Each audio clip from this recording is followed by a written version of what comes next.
Good. Yeah. Yeah, it's a new, every so often Facebook will update something and change it, whatever. The last big update that I didn't like was that it only works, the camera only works vertically. It doesn't work horizontally. When we used to do it, like Tony would be at home and he'd watch it on his TV. He'd watch it, and if it was vertical, it'd fill the whole screen. But if it was horizontal, it just has that strip in the middle. And he was like, "Can you do it sideways?" Oh, yeah, I can do it sideways. Well, now it doesn't even let you do that. You turn it sideways, and it tells you it doesn't support that. So then, if you go look at it, it's sideways. Like the whole thing is sideways. Whatever. Okay, verse 24. So if we remember, we were talking about. Earl kind of mentioned that it was kind of like a soap opera. It was kind of like a show, movie, and that's kind of what it is. We left off Paul where he was going into Jerusalem. He was told not to go there, right? So then once he goes there, he finds trouble, and that's what he was warned against. He causes a big riot because the people don't like him, and they start beating him up. Most of the people don't even understand. It's just they become a big riot because the Jews work them up and get them all frenzied up. And then that's when the Romans step in, save him, calm the situation down. And then he gets taken, the Romans put him before the Jerusalem church there, the Sanhedrin. Of course, they're getting all worked up about him. And then he throws that grenade in there about the resurrection, which the Sadducees don't believe in and the Pharisees do. And then that made them fight against each other. And then they're all getting all crazy. And, Paul's just sitting there and he just, watching the whole thing.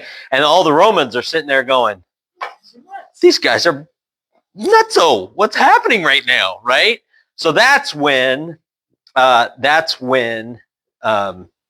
the governor there, the guy in charge, goes, dude, we need to kick this up the road, and we got to get rid of him, because they found out that if you remember, the Jews were so intent on killing Paul that they went to the Sanhedrin and said, hey, you guys request to have Paul transferred over so that they can interview him again, and when they're in transit, we're going to jump him and kill him. Right? You remember that? And then that's when his nephew finds out about that, goes and tells the Roman guy, and the Roman guy scurries him off to Caesarville, to Caesarea, right? And that's kind of where we left off, right? So when the Jews were all worked up and they were ready to jump him and do whatever it takes to get rid of Paul, and he wasn't even there, they took him off to Caesarea. So if you're looking at, your little map there, Jerusalem, he goes to Caesarea. He goes down to Caesarea. Remember, he's going down elevation wise, but he goes north to Caesarea, and that's where he's being held. All right. Now, the interesting part about this is, even though this is like little Rome, right? Caesarea is kind of like Caesarville. It's supposed to be a little Rome, little slice of home, away from home type of a thing for the Romans. There's actually a lot of people we've seen throughout the book of Acts that there's several people that have been in there and been in some kind of high-ranking position that had some knowledge or sympathy or both for, Christian stuff, right? We've seen that, and we're going to see a little bit of it, not a tremendous amount, not a lot of sympathy here, but we're going to see a little bit of this knowledge that goes on about this Christianity. We're going to see that Christianity is not the word that they use, but there's going to be a couple of different words that they use here that refers to people that are Christians that we know today, type of a thing. So we're going to see all kinds of different things. But this right here in verse 24 or chapter 24 is kind of the beginning of a trial.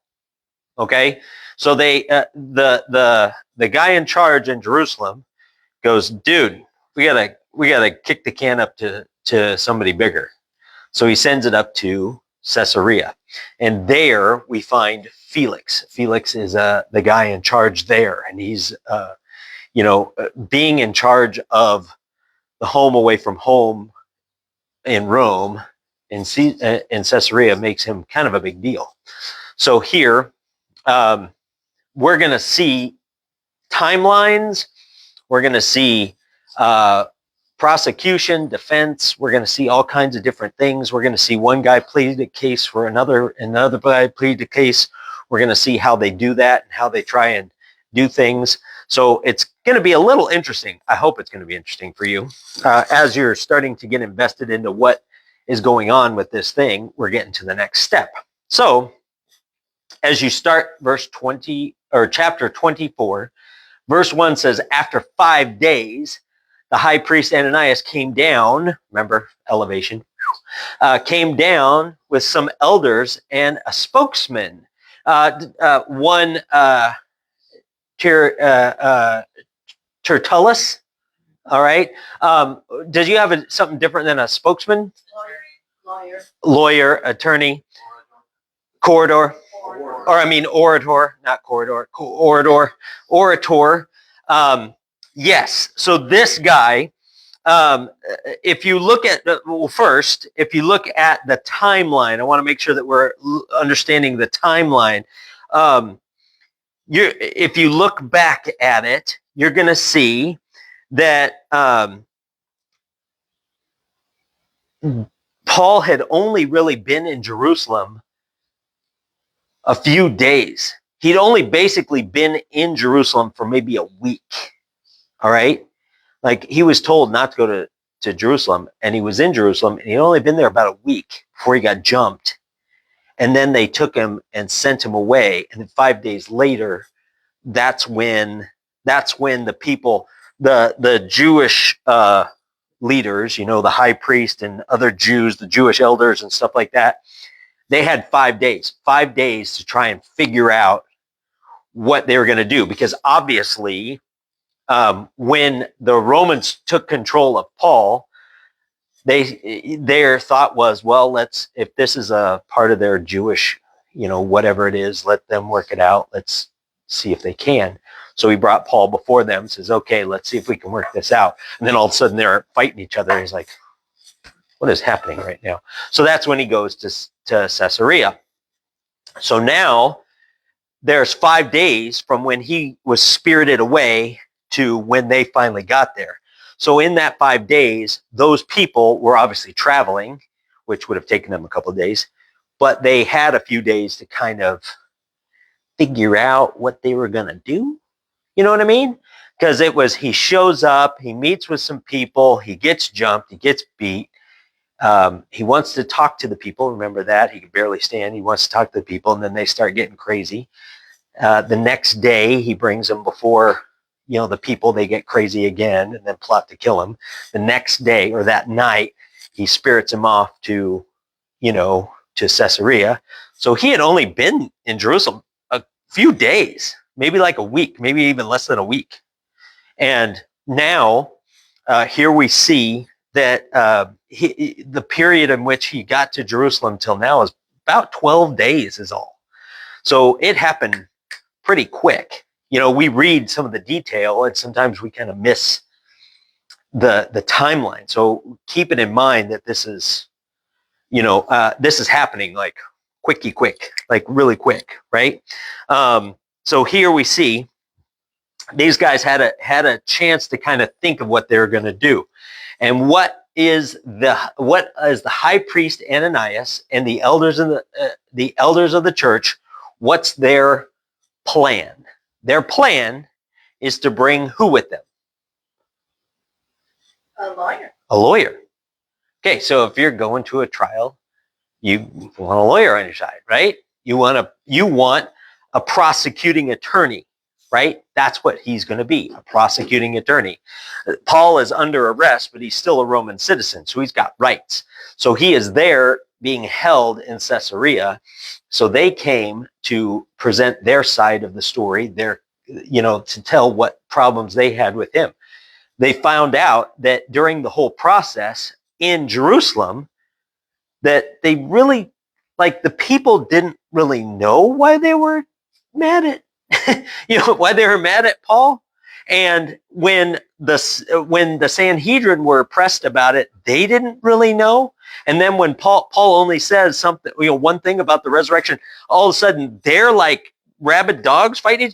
So, like, nobody really knows what's happening, right? So we're kind of like, you know what I mean?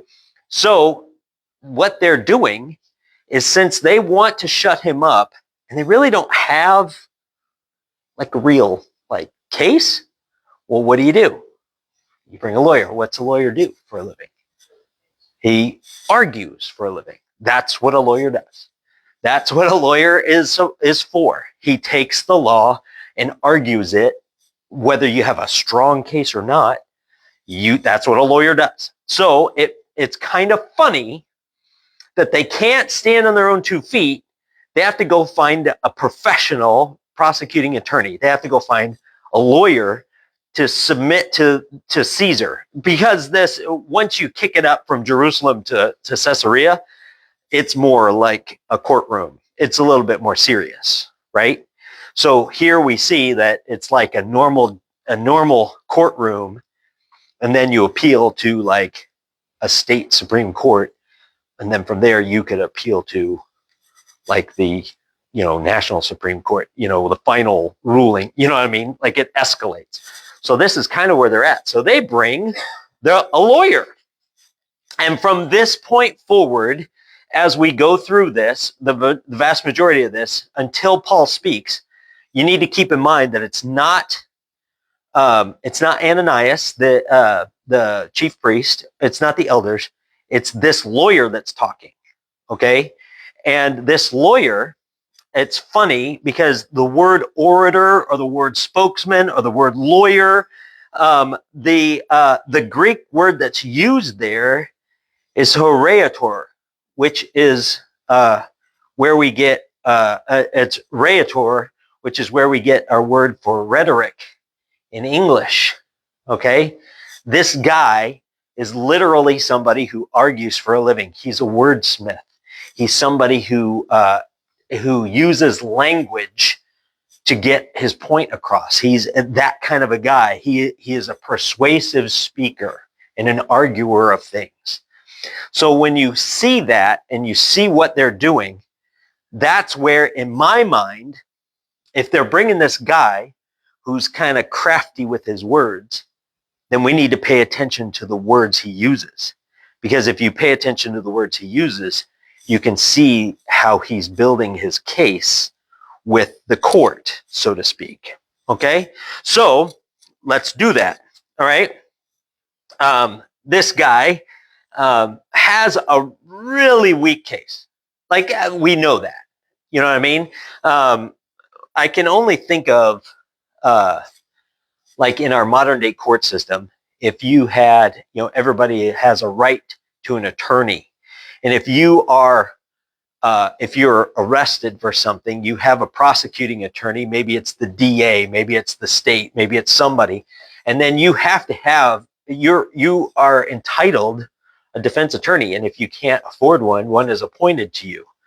I can only imagine that guy that's appointed to you, if your case stinks that bad, like if your case is really thin, this guy who's your defense attorney, who has been assigned to you, didn't choose you, assigned to you, he's got to sit there and go, okay, how am I going to try and keep you out of prison? You know what I mean? Like, how am I going to do that? Because we got a thin case. We got a super thin case, but that's why they have this guy.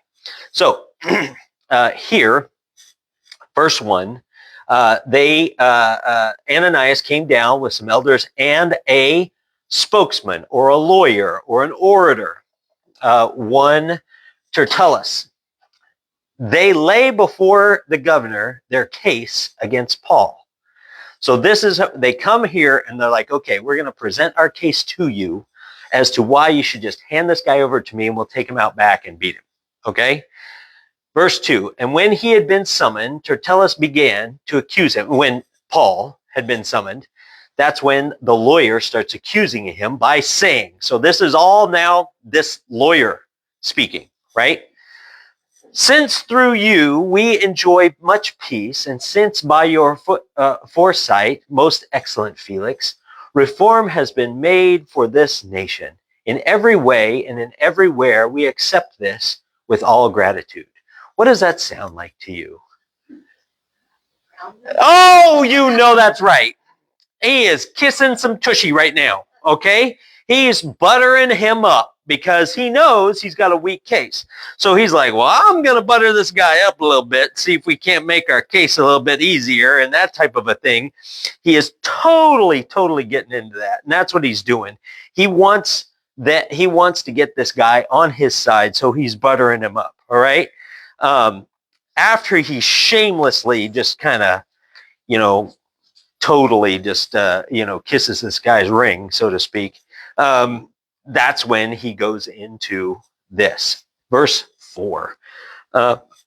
Excuse me. But to detain you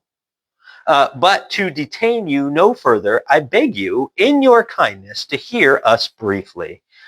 Here he's just kind of saying, oh, you are such a great guy and stuff like that. I really don't want to waste your time. Let's just go through this real quick so you can just hand the guy over to me and we'll take him out back and beat him. You know what I mean? Like, let's not waste any time here. Let's just get this done. Verse 5. Here is the case. Here is the foundation by which they're laying down their thing. And pay attention to the case that he's building, right? For we have found, this is him pleading the case. Verse 5. For we have found this man a plague. Do you have a different word there? Pestilence. Same word there. That word in the Greek literally means a pest. Imagine like a pestilence or a plague. You think of the plagues of Egypt, that type of a thing, when flies were everywhere. Like flies and locusts everywhere. You can't, frogs everywhere, all those things. You couldn't walk around your house without frogs being everywhere. You're trying not to step on them and think, that kind of a pestilence, that kind of a plague. That's what he's talking about here. And that's, no, it's more than that. It's way more than that. A plague. And I think it's important that he might be trying to paint a picture like that, a plague on a grander scale, because part of his argument is going to be a bigger picture than just what happened in Jerusalem. So that plague part is kind of an important piece of the puzzle, because he's trying to, once again, first and foremost say that this guy is a blight. He is a pestilence on the Jews and everything we stand for, is what he's kind of throwing that out there. So that's where he starts his case. Not that, this is kind of a little bit bad. No. He's got to paint the picture big, because if he wants to get this guy handed over to him, he can't try and make a little case. He's got to make a big case. And that's just what lawyers do, right? So he's making this big case. This guy's a pestilence, all right? One who stirs up riots among all the Jews throughout the world and is the ringleader for the sect of the Nazarenes. Okay. He's a plague that stirs up riots among the Jews throughout the world. Remember, he's painting a big picture, right? Yeah. My translation says throughout the Roman world. Right. Well, yes. In that, let me switch to another translation. The Jews throughout the world, as of what he's talking about right now, he would be talking about the Roman world. He is talking about the Jews. He is a problem for the Jews among the Roman world. The word Roman isn't used there. It's maybe a little implied. So I wouldn't, if you're only talking about Jews, these guys don't care. You know what I'm saying? Right. Like, I don't care about you guys. You got to handle your own business. But if it's part of the Roman world, then it's a little different. So it's kind of implied. So make sure you always look at that, right? Yeah, sure. Make sure. Yeah. Okay, so this lawyer that they brought, prosecute. He's Right. trying to, okay. I was thinking, okay, well, I'm good. Okay. I was thinking it was the other way around. So, Defense. no. So he says he's a plague, massive irritation to everything and everybody. All right. He stirs up riots amongst the Jews throughout the world, the known world, which to the Romans, the known world is the Roman world. They don't care about anything else, right? And is a ringleader of the sect of the Nazarene. So let's look at this piece at a time, right? He says that he's a plague, a pestilence, right? And then he starts laying the foundation for this whole accusation, right? So he says that he, let me look. Okay. We have found this man to be a plague. We just talked about that. And he, do you have anything different there? He's a plague and one who stirs up riots. Mover of sedition. Yes, a mover of sedition. That's another another translation has a mover of sedition. Agitator. An agitator, absolutely, an agitator. That stirs up riots, mover of sedition, agitator. This is what he is trying to portray on the world stage. Now, just because he's in Caesarea, this Felix is in Caesarea, it doesn't mean that he doesn't know what's happening around, right? Does he care about what's going on with the Jews and their little craziness? He don't give a rip. He don't give a rip. But he probably hears about it, okay? And this is probably part of the world, okay, the Roman known world, but the world. Because what... to Paul's detriment, I guess you could say, not that Paul does it, but if you look at it, Paul, through his missionary journey, went to Philippi. How'd that go? Not great. Then he went over to Annapolis, and then he went to Thessalonica. How'd that go? Yeah, no. He went to Berea. How'd that go? Well, good, but the people from Thessalonica came down and right? So then he goes into Athens and Corinth. How'd that go? You know what I mean? So then he goes over and, sadly, everywhere he went, there were people that loved him and people that hated him. So if you hear about stuff, like you probably hear stuff, you don't know what it's really about because they live here and all the stuff is going on over here. You know what I mean? You probably hear about that stuff, but because if you're traveling down from Rome, through, you would go through Macedonia, through the Aegean Sea. Sometimes you would go around, but sometimes you would travel through this area, through Asia Minor and stuff like that. There were big roads that traveled through there and stuff like that. So you probably heard stuff, right? So he's trying to paint this really big picture. He's an agitator. He is a plague that spreads from one town to the next in the known world, and he stirs up riots, right? He stirs up riots. This guy is bad news, right? What is it? Philippi was in Acts 16. Thessalonica was in Acts 17. Corinth was in Acts 18. Ephesus was in Acts 19. And then, of course, in Jerusalem, we just found Acts 21. So it seems like every chapter we've gone through, something bad, so he's trying to build this case, right? On the world stage, this guy's trouble. Okay? That's where he's going with this, right? Then he says that he is a ringleader. Okay, a ringleader. That word ringleader is an important thing, right? Also remember, I should have said this before and I didn't say it before. Remember that the reason why Paul was able to catch the mind and the eye of the people in Rome and the leader in Rome that protected him and all that kind of stuff, that guy thought he was a Hebrew agitator until he spoke to him in Greek. And then when he spoke to the crowd, he spoke to him in Hebrew. So this guy's going, oh, this guy really knows his stuff, right? So when the Hebrew people came to Caesarea, they brought a lawyer that could speak and defend them in Greek, right?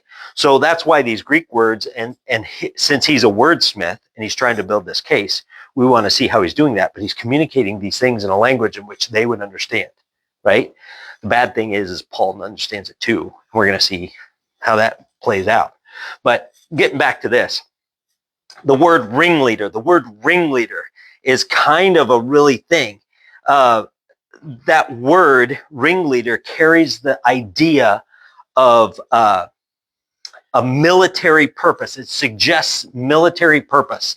It means somebody who is in charge that people fall in line behind. It's a military word. And if you have a military idea that you are the leader of a group of people that follow after you, what does that tell you? What paints the picture in your head if you're using a military word for a leader? Think about it. Read between the lines. If somebody is a ringleader of something, what does that assume? That there's more. Did it just kind of happen? Or was it, it was organized. It was intentional. This guy's a military leader of sorts. There's structure. There's intentionality. You know what I'm saying? So this guy's a plague.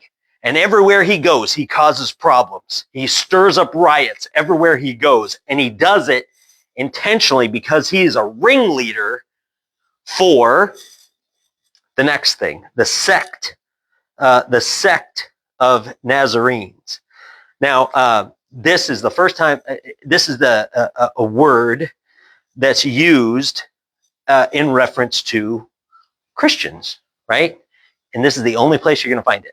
This lawyer tries to coin a phrase, so to speak, and it doesn't take. But this is the only time you're going to hear this. Now, understand that it's important that he, on a couple of different levels of why he says this. Christianity to the Romans, okay, in a Romans viewpoint, Christianity is just an offshot or maybe a sect or an offshoot of Judaism, right? They don't give a rip about Judaism, but this whole thing with this Jesus thing, it's just an offshoot from Judaism.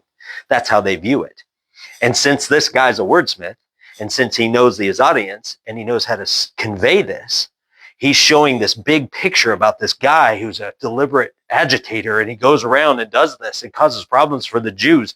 He's this ringleader for this offshoot, all right, the sect, which the word itself is hieresis, which is where we get our English word for heresy. He's saying this guy is an agitator of this heresy derived from the Nazarenes. Why Nazareth? Why Nazareth? That's where Jesus was from, right? That's where Jesus was from. So he's trying to coin a phrase, these heretics that are dedicated to this guy from Nazareth, you know, this Nazarene guy, right? So here we see that he's trying to really build layers onto this. These guys are heretics. These guys everywhere they go, they stir up problems on the world stage, and they're nothing but heretics for this, you know, this thing that's going on here. So he's really painting this guy to be, you know, he's painting Paul to be this crazy worldwide terrorist that just causes problems. That's the case that they're building. Once again, if you're a lawyer, you're not trying to make a little case. You want to make a big case. Just hand him over to me so we can take him out back and kill him. All right. So this is what he's doing. He's really baking it in there, right? And then he continues on, right? So let me see. Did I forget anything? Because I do this. Okay. So this is the next part that is of a little concern. Not concern. Kind of concern. Not concern. Maybe. If you have, maybe in your Bible, you might have it. Look at verse 6 and then tell me what verse comes after it. So verse 6 says, he even tried to desecrate the temple. So we apprehended him, and then in parentheses, and wanted to judge him according to our law. And Okay. verse 7, but Okay. Yeah. Does anybody? I believe there is no verse 7, There is no verse 7. but there is here. That's right. There is no verse 7. In the English Standard Version, there is no verse 7. And your parentheses gives way to what I'm about to bring up. So in verse 6, it says he's building this thing, right? He's building this case. And he says he even tried to profane the temple, but we seized him. Okay? Now remember, before we get into verse 7, remember that what was their original, if you can jog your memory a little bit, he was in the temple and he was doing his thing and they grabbed him and took him out. Do you remember what they tried to give as a charge against Paul with the first guy in Jerusalem? They said that Paul tried to do something in the temple. What did he try to do? Do you remember? He tried to bring in a Gentile and defile the temple. Do you remember that? They said, well, he tried to bring in Gentiles and stuff like that into the temple and desecrate the temple, which never happened. Nowhere did it even happen. He wasn't even hanging out. When he got to Jerusalem, he didn't even go hang out with a lot of the Gentile people. He was hanging out with the Jewish people, right? So here they're, just making stuff up, right? So here in verse 6, it kind of gives the idea. He even tried to profane the temple. He even tried to desecrate the temple. And he's referring to when he was bringing Gentiles in there, which never really happened, right? But we seized him. He tried to do this, but we got him before it happened, right? Now, right there, at that end, right there, and halfway into verse 8, that end of verse 6, verse 7, and the beginning of verse 8 are not in a lot of the original manuscripts. Okay? If you look at the King James, you look at the New King James, even if you look at the Legacy Bible, which stresses in there the New King James, I didn't look it up in the King James. New King James and the Legacy Bible specifically state that it is something that was added, but is not in all of the original manuscripts. But in the ESV, they don't even put it in there. And there's no verse 7 because it's not there. In some of the other manuscripts, some of the later manuscripts or whatever, they may have found something that said that or led them to understand that. But in the original, not all of the manuscripts, not the original manuscripts, did the end of verse 6, 7, and the beginning of 8 exist. Down here, it says some manuscripts and manuscripts and wanted to judge him according to the law. Right. So that is what they were trying to do. And what it says there is not inaccurate. Okay, what the end of verse 6, 7, and the beginning of 8 says is not inaccurate. But it was not always, it's not in all of the original manuscripts. So we've seen this before, right? We've seen this before where other translations will take things that are not always in the original manuscripts and then add it in later or take it from other parts of Scripture, right? We saw that in chapter 9. In chapter 9 and chapter 26 with the kicking against the goads. Remember, in chapter 9, it wasn't really there, but it was there in 26, but they added it in there and stuff like that. So they weren't always in the original. Like that, it referred back to something, I think, from Isaiah or something of that was in another. Maybe. Yeah. Yeah. So it's important to recognize that the end of 6, 7, and the beginning of 8 are not in all of the manuscripts. Now, does adding it give you an understanding, a little better understanding of what's there? Maybe a little bit, because it tells you a little bit about what's happening. But it's not in all the original manuscripts. Here is what it says. even though, this is verse 6, he even tried to profane the temple, and we seized him and wanted to judge him according to our law. But the commander Lysias came by and with great violence took him out of our hands, commanding his accusers to come to you. That part that I just read is the part that's not in every manuscript. All right? It gives the idea that this guy, in building his case, kind of said, the guy Lysias, who was in charge back in Jerusalem, we grabbed Paul so they wouldn't defile our temple, he took him from us with great violence. He's building a case. This idea is that Lysias seized him from us and violated our rights, which Jews don't have any rights. Roman citizens have rights. Jews don't really have rights. But here, he's just kind of building a case. Now, the idea that Lysias did this actually never happened. And the idea that he would say something like that after 5 days, you got to know that this guy had talked to Lysias and he knew exactly what happened. And saying something like this, I don't know that would really happen. Like he's trying to build a case about things that he probably doesn't know. Around the world, he's causing all kinds of problems. But, why would he say, oh, your buddy who's down there in Jerusalem violated our rights, our civil rights? I don't think he'd do that. But nonetheless, we'll move on. Going to verse 8. By examining him yourself, verse 6 says, even though he tried to profane the temple, but we seized him. By examining those verses kind of tell what happened to Paul, that he was taken from them and that their rights were kind of violated. But in verse 8 it says, by examining him yourself, you will be able to find out from him about everything which we accused him. Thus ends the opening statement for the prosecution. Okay?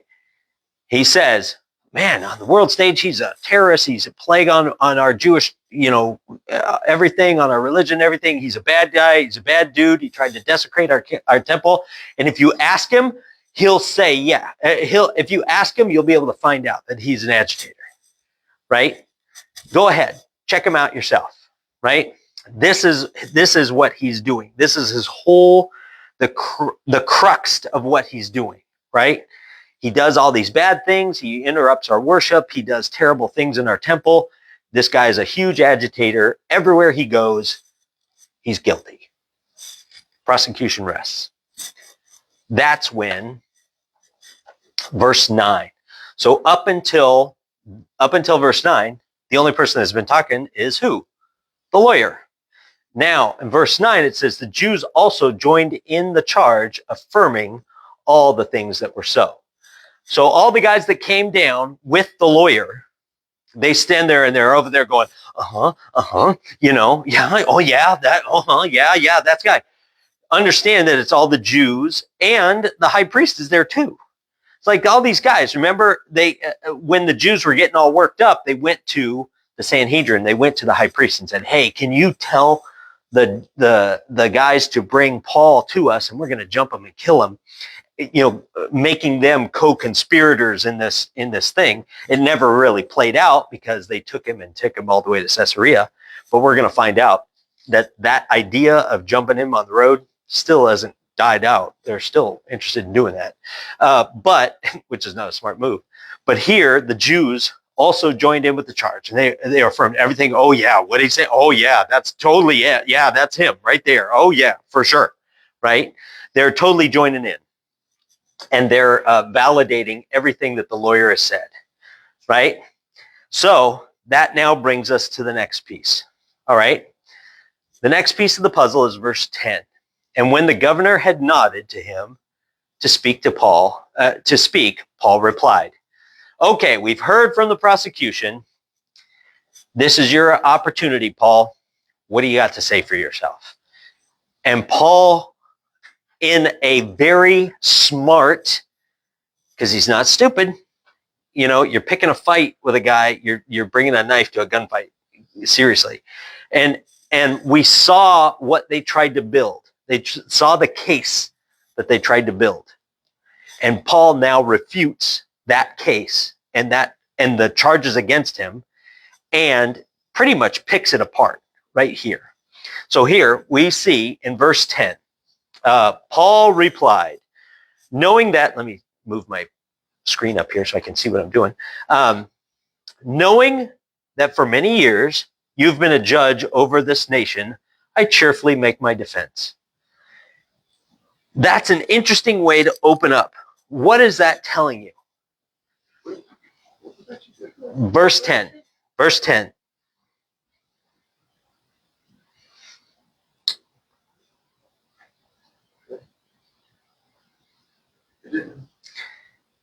Read that one more time. Okay. Here we see, okay, so keep in mind, let me try and paint this picture a little bit better for you. Keep in mind the lawyer's approach. Okay? What was the first thing he did? Brown-nosed him. Second thing, tells him he is a terrorist, basically. He's a plague, right? On the Jewish people, on the world stage. He is an agitator. He defiles our religion in our meeting places, our temples. The guy's got to go, right? This is the layers of things that he's building up. And now Paul goes into and refutes each one of these things. He doesn't start off in verse 10 brown-nosing. Instead, what does he say? He says, knowing for many years that you have been a judge over this nation, I cheerfully make my defense. So what does that tell you? Yeah, he's not brown-nosing, and he's got confidence in the fact that this guy's been around the block. Yeah, you've been around the block a while. I don't have to sit there and, I don't have to sugarcoat it. Here it is, buddy. I don't need to puff you up to make my defense because you've been around. Oh yeah, no. Yeah, no. Verse 11, you can verify that it is not more than 12 days since I went up to worship in Jerusalem. What's he saying? This guy's a plague. Everywhere he goes in Jerusalem, and he's trying to defile our temple, and he's trying to do all these things. Paul's like, dude, I was only there for a few days before I came here, right? We looked at the timeline at the beginning because that's an important piece of the puzzle. It probably took, they didn't come for 5 days, right? The chief priest and the rest of them didn't come for 5 days. It probably took a couple of days to travel from Jerusalem to Caesarea. So now you're talking about a week. So 7 minus 12, how many days? Only a few. It's only less than a week. I've only been there a couple of days. How is it that in just a few days, I could be stirring up, I could be a plague on the world? You know what I'm saying? Like, really? Like, seriously? We're not over exaggerating, huh? Yeah, we are. So here, it's kind of funny because he brings this up. He brings the logic into it. Like, dude, seriously? And I think it's really funny. First off, he says, knowing that you can verify, there's no more than 12 days since I went up to Jerusalem, went up to worship in Jerusalem. And they did not find me disputing with anyone or stirring up a crowd, either in the temple or in the synagogue or in the city. What was this guy's second leg? His first leg is he's a plague. Dude, I haven't been around enough to plague anybody, right? What's the second thing? Well, he's a plague on the world. Here, he's saying, well, I haven't fought with anybody. I didn't get into, and you can verify, he's saying you can verify these things, right? I wasn't fighting with anybody. I didn't dispute with anyone. Verse 12, right? He says, I didn't dispute with anyone in the temple. The temple is going to be important. The temple there is the actual temple, the sacred building that they have, the temple that they have. So that's where they snatched him out of, right? So here in the temple, the main worship hall where everybody's there, he says, They didn't find me disputing with anyone or stirring up crowds. That was their verbiage, right? Stirring up crowds. Like you didn't see me stirring up anybody, stirring up crowds. Neither in the temple, your place of worship where you snatched me from. He goes on even further, or to the synagogue, right? What's a synagogue? A synagogue is it's an assembly place. It's a meeting place. So I wasn't disputing with anybody in the temple, in the main like place of worship, or even in a smaller gathering assembly of worship, nor where, nor in the city. So he kind of takes it to, I wasn't in the temple. I wasn't even in little assemblies or whatever, nor was I walking around the city picking fights with anybody, right? That is part of his defense. Well, this guy's a plague on the world. Dude, I haven't even been here long enough to be a plague. I haven't been fighting with anybody, and you can verify the fact that I haven't fought with anybody in the temple or even in a small gathering place or anywhere in the city. I wasn't picking fights with anybody. I think you can verify that, right? Then in verse 13, neither can they prove to you what they now bring up against me. You can verify what I'm saying, but they can't prove what they're saying. They're using these grand statements, but they can't prove anything to you. They're just telling you that I did this. All right? That's an important piece of the puzzle, because when you're going by the law, like the law of the land, all right, who is the one that has the burden of proof? The prosecutor, not the defense. Why? You're innocent till proven guilty. That's our law of the land. In those days, back in the first century, if you're a Roman citizen, you're innocent until proven guilty, right? Because you have laws and you have rules that protect you as a Roman citizen. Jews, not so much. So here he's saying, you can verify what I'm telling you. They have no proof. They're just telling you I did this, but there's no proof for it. All right? So that kind of crumbles. They had a weak, stance anyway, a weak prosecution anyway, a weak case. But here Paul is kind of ripping it apart a little bit here. And they can't prove it. Verse 14. But this is kind of funny because he kind of throws it out here. He kind of throws it out here a little bit about giving them a little bit of a thing here. And he kind of jabs them back a little way.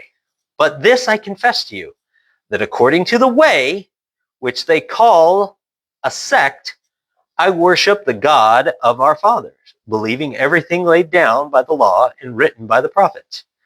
Okay, let's stop for a second here in verse 14, because there's a lot of stuff in there. But I confess to you, here he says, you guys are making, so he starts off saying that I'm this big worldwide terrorist.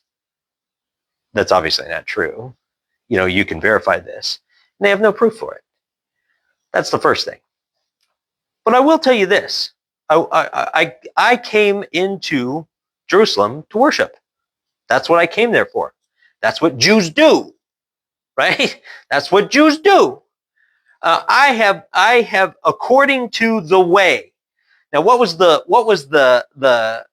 coin of phrase that the lawyer used for Christians?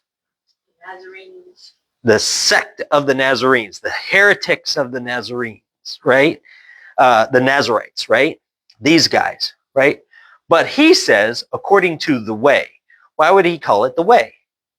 Because that is what people in that town, in that area, know about Christianity. Remember, it's based off of probably Jesus saying, I'm the way, the truth, and the life, right? So back then, the Christianity was known as the way, all right? So this is kind of interesting. He tries to call his belief system heretical, and he's drawn it back to, no. I will confess that I am a believer in the way. Well, the way is different. You know what I mean? The way is different.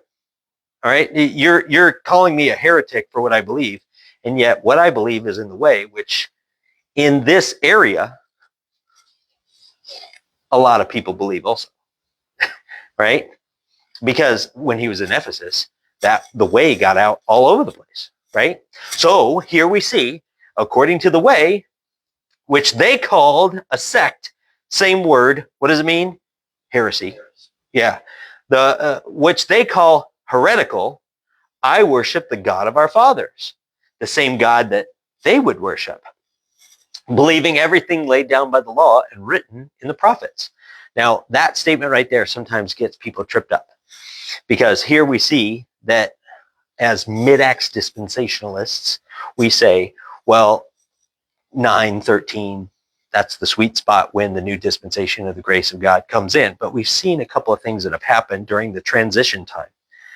Now here, I'm telling you today, right now, that he is saying he believes everything laid down by the law and written by the prophets. I'll tell you the same thing. I believe everything that was laid down by the law and written by the prophets. Why? Because 90% of all the prophecies that were ever given in the Bible, like 90% of them, have already come true. They were all Jewish in nature, but they already came true. They were usually something that was said and was fulfilled in that time or in that span. Even the last 10% that of prophecies that have come in, they revolve around Jesus, and they come around the first and the second advent. The first advent was him, being born and dying. The second advent is when he comes again. Okay?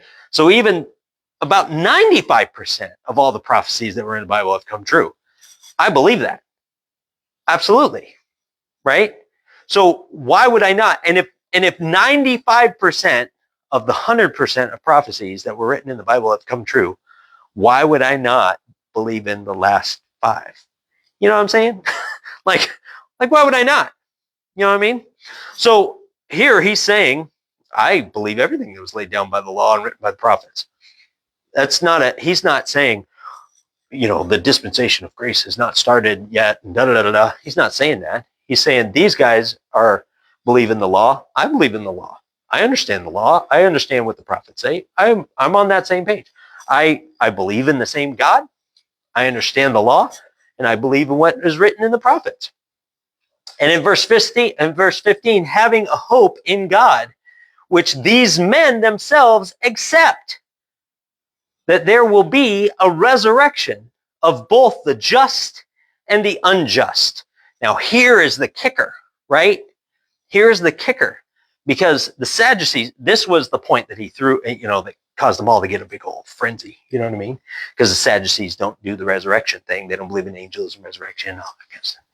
But the Pharisees do. And here, he's making a broad statement about resurrection. What does he say? Who is going to be resurrected? The dead, the just, and the unjust. So if you die, there'll be a resurrection. And that's not disputed amongst the vast majority of the Jewish people. Why? Because even if you die, you are still going to stand before God one day. Okay? And that statement right there is a biggie. That is a huge, huge statement. There is a belief. There are a couple of different beliefs, I should say, that God, because he's a loving God, will save everybody. He desires everybody to be saved. So in that space, he'll save everybody. All right? Universalists. They believe everybody's going to be saved. Well, that's not the case. All right? Scripture is pretty clear about that. There's other people that are called annihilists, and they believe that if you do not believe in Jesus Christ and you die, that you don't go to hell and you don't pay for your sins for the rest of eternity.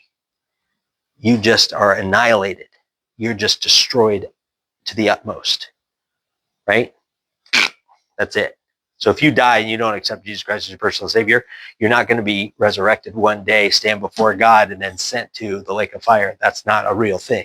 That's not what they think. They think that once you die and you haven't accepted Jesus Christ, that's it. Your eternal soul is consumed, annihilated. There's nothing in Scripture that tells us about that either. As a matter of fact, in Daniel 12:2, it says, "And many of them that sleep in the dust of the earth shall wake, some to everlasting life, and some to shame and everlasting contempt. The prophet Daniel even talked about this, that there will be a resurrection of the just and the unjust. All right. So the idea of this is kind of crazy. And that's how it kind of connects to the 21st century, because there's people that believe that, have a problem with that. But the truth is that's not the case. There will be a reckoning. God gave us the ability to make a choice, and there are consequences for that choice. And we have to recognize those. So Paul makes this statement, and he's just talking about the resurrection of both the just and the unjust. He's talking about that because they understand that concept, and we in the 21st century need to understand it also. Because he's talking to these guys, and as he's talking to these guys, you got to know that the Jews in the room, as he's talking about this stuff, they're probably going, well, maybe, like, you know what I'm saying? Like, they're looking at their shoes now, because now he's telling the truth, and he's like, okay. Because if they were to go, oh no, we don't believe that, then they're now going against their own belief system, which this lawyer just literally said, this guy's a troublemaker in the temples, and he's trying to, debunk everything. They're heretics about the way that they believe. No, I believe the same thing they do. I understand the same thing they do. I worship the same God they do. Oh, okay. Well, that kind of paints him in a corner. So here he keeps going. Verse 16. So I always take pains to have a clear conscience towards both God and man. I am not a heretic. I believe the same things they believe. And I take a lot of effort in trying to make sure that I stand with a good conscience for God and for men. Kind of implying that they don't, right? Like, I'm okay, but obviously they must not have the same kind of, clear conscience, both God and men. Now, after several years, I came to bring alms to my nation and to present offerings. What is he talking about there in verse 17? You remember? Yeah. So when we are in Romans and Corinthians and stuff like that, it talks about how he went around, and we know that he went around and did an offering. When he was going through his missionary journey, he went and took an offering, and then he went back to Jerusalem and gave the offering to the suffering Christians that were there and all that kind of stuff. Like, he was doing that, right? So here, he's also saying, oh, by the way, for several years, I've come and I've supported my nation. Like, you think I'm this big terrorist against my nation, but I've actually been supporting my nation in presenting offerings and stuff. While I was doing this, they found me purified in the temple without any crowd or tumult. Excuse me. But some Jews from Asia, they ought to be here before you to make any accusations. They should have anything. Should they have anything against me? So here he's saying, for years I've been supporting my nation. I've been supporting the Jews and the suffering Christian Jews that are in Jerusalem and stuff like that. But there's some dudes, throughout Asia Minor. There's some guys throughout Asia Minor that were causing problems, right? And they were causing problems. And where are they now? Like, if they had an accusation, they should be here to bring that before me, but they're not. All we get is you guys. So he's kind of talking bad a little bit about these guys. Like, I've been found purified in the temple. We know that to be true a couple of times, right? What happened a couple of times when he was traveling? It seems kind of silly that we went over it before, but now it makes sense, and it makes a little bit of importance that why Luke brought it up. When he was going through the vow of the Nazarite, he went to the temple and did what? Purified himself. When he was there before, when he was talking to James, and James said, hey, do you mind going and doing this, purification thing in the temple with these guys? And he goes and does it. Here he is seen as somebody who believes in God, believes in the law, believes in doing the things there. You know what I'm saying? So before it seemed like a weird thing that people were trying to twist, people could, I'm not saying they are, people could twist into, oh, well, he's not really part of the dispensation of grace or hasn't started yet. But yet those details were brought up because of this right here. I've been there and I've been in the temple. I've been purified before it. But there's some guys, some weird dudes out in Asia. Where are they at? They had, they had some kind of beef with me. Why are they not here? Why are they not? The whole point of a trial is to be face to face with your accuser, right? To be face to face with your accuser. And that's not happening. And Paul's bringing that up. If they had a problem, where are they at? Well, they ain't even here. So here we see that he is just ripping this apart. Verse, they ought to be here before you to make the accusation, should they have anything against me. Verse 20, or else let these men themselves say what wrongdoing they have found when I stood before the council. Other than this one thing that I cried out while standing among them, it is with respect to the resurrection of the dead that I am on trial before you this day. These things that he is saying are verifiable facts. This guy Felix, probably already talked to Lysias and probably already knew all these things. He had 5 days. These guys had 5 days to build a case against Paul, but Felix had 5 days to be able to talk to Lysias and be able to understand what was happening and all this kind of stuff. So Paul is sticking with the facts. And here they're trying to make up all these grandiose things. And Paul just rips it apart and says, everything I'm telling you is factual. Everything that I'm telling you is true. I believe the same thing they believe. But unfortunately, there's some dudes from out of town that are trying to stir up problems, and they're not even here. So what's up? So there, he confesses. I said that, this thing about the resurrection, and they got all crazy. And that's a verifiable fact, because that's exactly what happened when he was there in the Sanhedrin, and when he brought that up, and all of a sudden the Pharisees and the Sadducees are getting crazy, and the Romans are sitting there going, oh my goodness, this is nuts, right? All this stuff, all right? So what happens? But Felix, having rather, we're almost out of time, but Felix, having a rather accurate knowledge of the way, put them off, saying, when Lysias, the tribune, comes down, I will decide your case. Then he gave orders to the centurions that he should keep in custody. That he should be kept in custody, he being Paul, but having some liberty, and that none of his friends should be prevented from attending to his needs. Here, he's basically got the same idea of what Lysias had. These guys are nuts. Like, they got no case against this guy. Like, just to be nice to you guys, I'm going to hold on to him. But I'm going to hold on to him basically because I'm afraid you guys are going to try and jump him. So I'm going to hold on to him.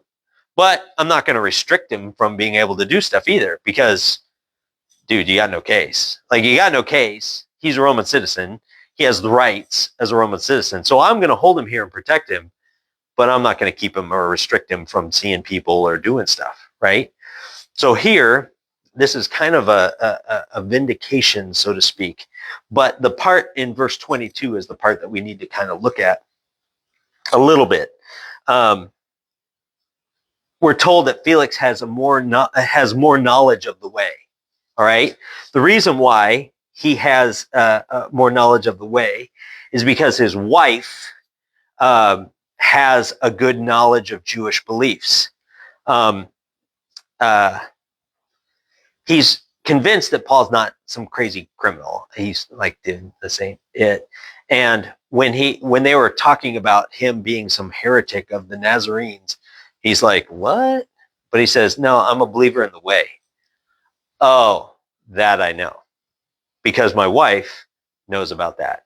So there's a little bit of thing. And we're going to see in the next few verses that he invites his wife to come down and speak with Paul and stuff like that. Maybe it's because she's interested in the topic, because, that type of a thing, but she knows about this stuff. And he has an idea about it too, because through her. So later on, we're going to see that her name is Drusilla. He invites her to come down, and she becomes part of that conversation too, because she has knowledge of that. So as soon as he says the way, then it kind of makes a little bit of sense.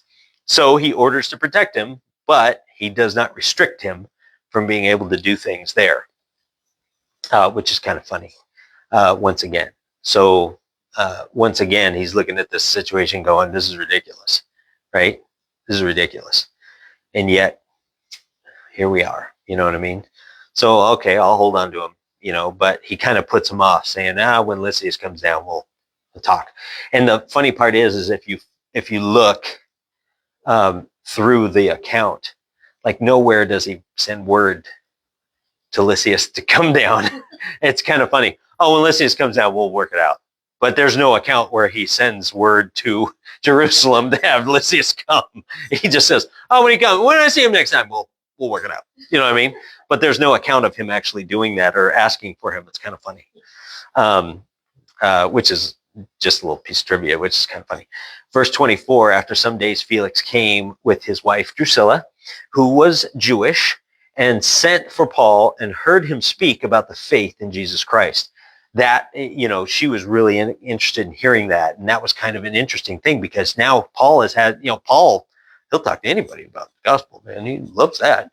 So now he's talking to this guy's wife, this governor's wife. And of course, he's going to be there too and listening to this whole thing. So why not, man? He would have never had an audience with this dude before, but now here he is talking to them. And he reasoned about righteousness and self-control and the coming judgment. Felix was alarmed, and he said, go away for the present.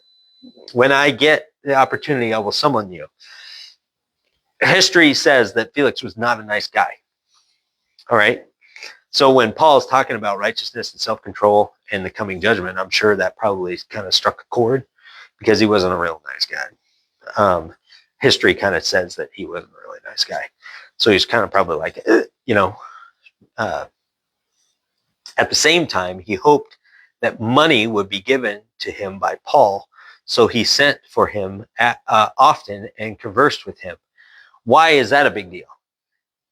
He hoped that some money would be sent to Paul. So he sent for Paul and to talk to him all the time. What's he looking for? Right.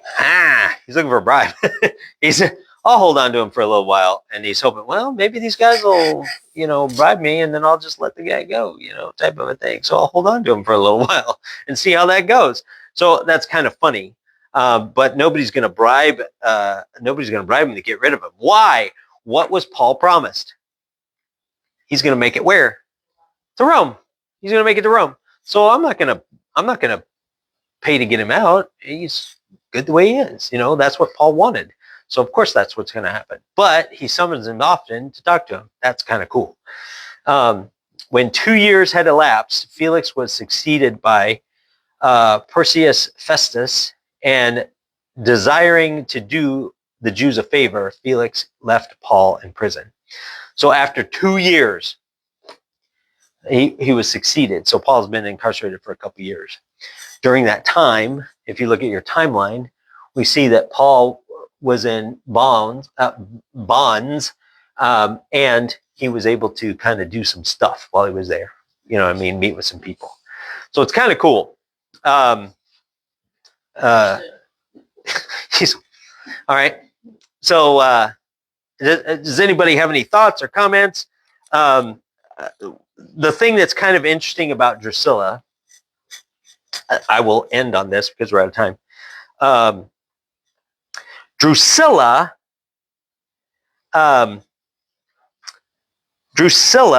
came from a long line of royalty. Drusilla came from a long line of royalty. Her great-grandfather was Herod the Great. Do you know who Herod the Great was? Yeah. We're about to talk about him in our church service on Sunday. Herod the Great was the guy who tried to kill Jesus, right? That's that. Yeah. So that's him, right? his father was Herod Agrippa the First, and his sister Bernice and his brother Agrippa the Second. Those guys are going to come up in future things. But she has this long royal line, and it's funny that she's also a Jewish kind of person, also that she's knows about the way and everything. It's kind of funny how she bridges that gap a little bit, which is kind of a cool thing, and considering where she started, which was her grandfather wanted to kill Jesus, and now she is she understands the way better than most, right? So it's kind of interesting how things work out, how God works stuff out. Okay. Any other thoughts, comments? Yeah. It was an old 60s name that nobody used anymore. That's grandpa's and Donnie's mother's name. Yes. And so I was always like, so you named him Bruce after like you? Yeah. And I was like, how'd you name him? Yeah. Well, there you go. It is biblical.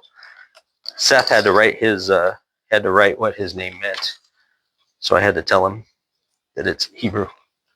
He didn't understand that. I had to tell him it's actually Hebrew, believe it or not. It's actually Hebrew. He's like, oh, well, that's where it gets its origins from. Anyway, all right. Any other thoughts, comments, questions? You guys get it? Did we go over too fast? I hope I didn't go over too fast. It just kind of is an interesting thing how they build this case, and then Paul rips it down, and he stays locked up for a little while. So if you're looking at the timeline, you'll be able to see what he's been doing. But when he's been doing that, when you look at the other books of the Bible, you get to see who he was writing about, who he got to meet with.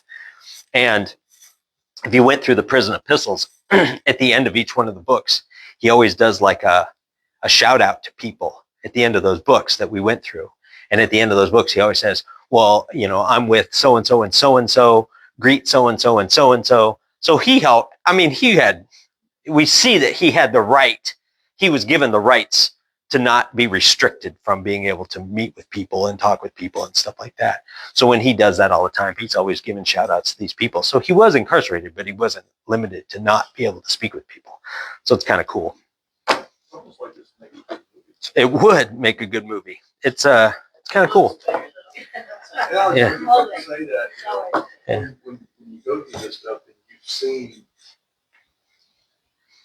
theatrical presentations of things from the Bible and stuff, when you really get down into it, read the book is actually better. Yeah, it's pretty cool. It's pretty cool. So anyway, we're going to get into chapter 5 or 25 next time, where he starts, where he kind of makes his plea to go before Caesar because that's his right as a Roman citizen. And then when we do that, he has an opportunity to meet with a king in chapter 26. And in chapter 26 is when we have the last of the parallel accounts of his conversion. We saw one in 9, we saw one in 22, and now we're going to see another one in 26. The other one is in Galatians. But we get to see those parallel accounts and see how that plays out. Okay? Other than that, there's no other things. Okay, we'll pray. Dear Lord, thank you so much for the time that we could look at this chapter and just kind of understand how things are going and how this is playing out and in the life of Paul. Dear Lord, thank you for this opportunity that we have to look at these things, to understand the history of it, so it would give us a better understanding as we look at the books of the New Testament, the Pauline epistles, that we could see what was going on at those times, where he was at, what was happening around him and things, so that we would be able to just gain a better understanding and a richer understanding of how they really play out in his writings. So, dear Lord, thank you so much for this time. Take it and help us to remember it so that we can, really honor you with our studies of your word. And we ask these things in Jesus' name. Amen.